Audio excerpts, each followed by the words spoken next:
Hola a todos y todas, bienvenidos a este podcast Ecos del Ayer, Retos del Mañana. Quien les habla, Karen Martínez. Hoy nos vamos a embarcar en un viaje fascinante a través de la historia de la pedagogía y de la educación.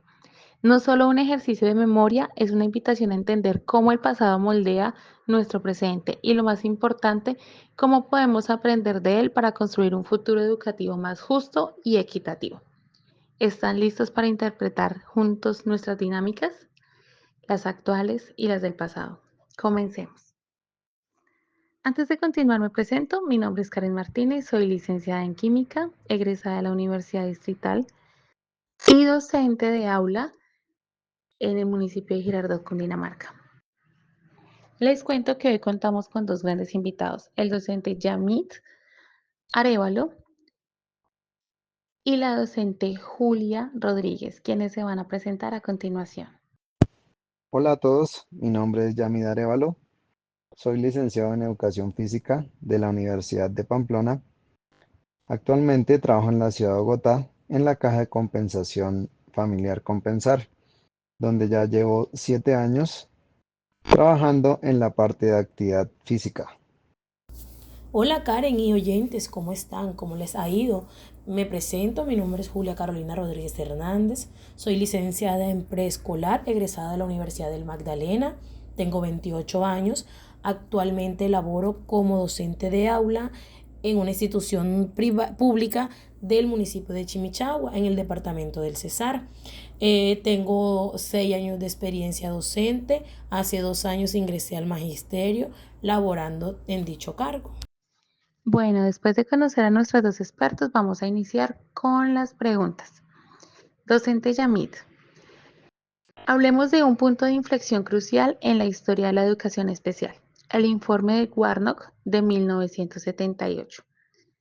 ¿Qué significó este informe y por qué es tan relevante para comprender la evolución hacia la inclusión?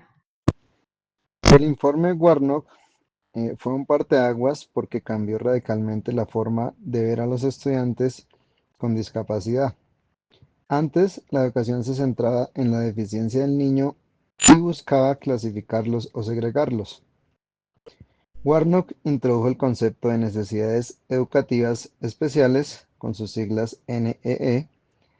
Esto implicó reconocer que cualquier niño, en algún momento de su escolarización, podría necesitar apoyo adicional sin importar si tenía o no una discapacidad diagnosticada. Fue el primer paso vital para alejarse de la idea de que el problema estaba en el niño y comenzar a pensar en cómo la escuela debía adaptarse. Es decir, pasamos de un modelo puramente médico a uno más educativo, poniendo el foco en las necesidades de aprendizaje.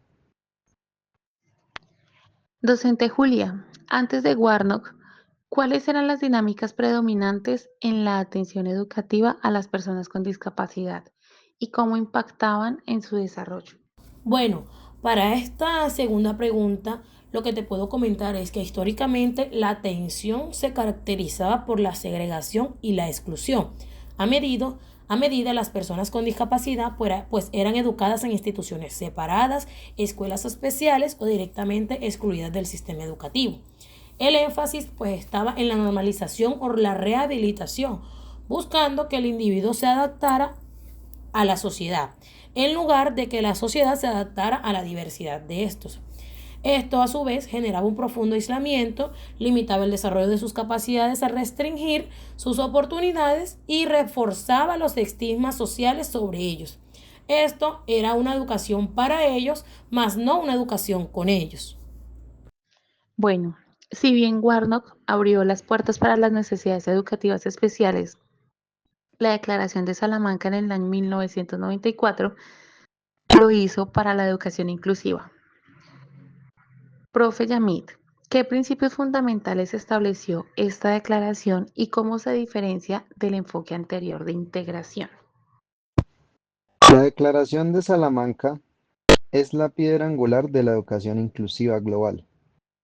Su principio fundamental es que todas las escuelas deben acoger a todos los niños, independientemente de sus características físicas, intelectuales, sociales, emocionales, lingüísticas o de otra índole.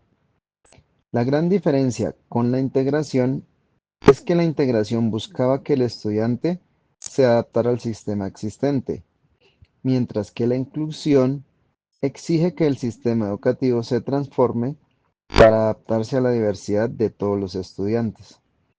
Salamanca nos dice que el problema no es el niño, sino el sistema cuando no es capaz de atender a todos. Ahora, hablando del contexto colombiano, ¿cómo se materializan estos principios de Salamanca en la legislación? Hablemos de leyes como la 1618 del 2013 o el decreto 1221 del 2017.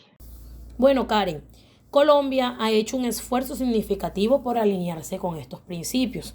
La ley 1618 de 2013 es crucial. ¿Por qué? Porque esta establece las disposiciones para garantizar el pleno ejercicio de los derechos de las personas con discapacidad en todos los ámbitos, incluyendo la educación, buscando la eliminación de barreras.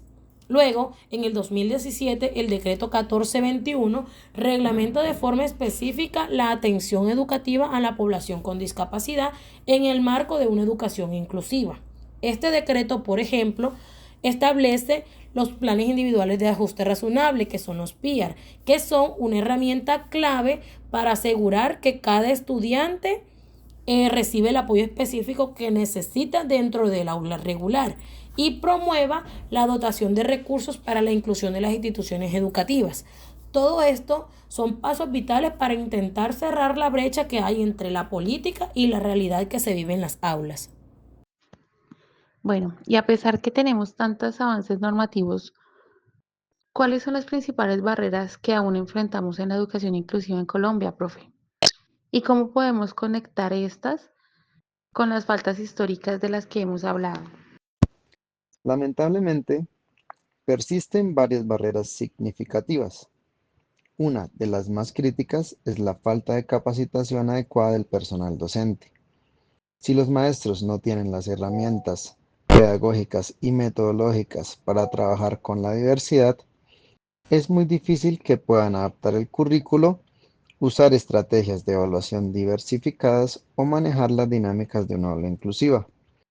Esto se conecta directamente con los estigmas de los que hablaba Goffman, donde las preconcepciones sobre la discapacidad pueden llevar a barreras actitudinales y metodológicas en el aula, incluso inconscientemente. También vemos cómo la violencia simbólica de Bourdieu puede operar, donde ciertas normas o formas correctas de aprender se imponen, invisibilizando otras capacidades y talentos. Además, la falta de apoyo familiar sigue siendo un reto, a menudo por desinformación o por la propia sobrecarga de las familias, al no sentir que la escuela es un aliado. Bueno, ahora considerando las teorías de Feo en el año 2009 sobre las estrategias didácticas, ¿cómo podemos interpelar estas dinámicas actuales y avanzar hacia una educación verdaderamente inclusiva? Bueno, la clave está en la acción intencionada y sistemática, no es más. Desde las estrategias de enseñanza necesitamos formación docente continua y práctica en diseño universal para el aprendizaje DUA. En lo instruccional, crear repositorios de recursos adaptados y guías para PIAR.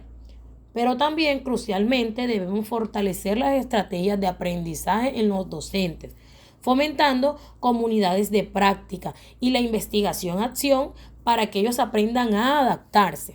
Y también, por supuesto, el componente comunitario. Las escuelas para padres para la inclusión son fundamentales, así como la creación de redes de apoyo mutuo entre las familias y alianza con organizaciones. Solo así, de esta manera, con la corresponsabilidad entre docentes, estudiantes, familias y comunidad, podremos construir un sistema que no solo acoja, sino que también celebre y potencie la diversidad, garantizando, Karen, el derecho a una educación de calidad para todos. Como hemos visto, la historia de la educación inclusiva es un camino de constantes aprendizajes y desafíos, desde el cambio de paradigma de Warnock y Salamanca hasta la implementación de leyes en Colombia. El objetivo es siempre el mismo, construir una escuela para todos. Recordar nuestro pasado nos da las herramientas para interpelar nuestro presente y diseñar un futuro donde la diversidad no sea una barrera. Agradecemos a todos su acompañamiento y su atención en Ecos del Ayer, Retos del Mañana. Los esperamos en una próxima edición para seguir dialogando sobre los temas que transforman nuestra educación. Hasta pronto.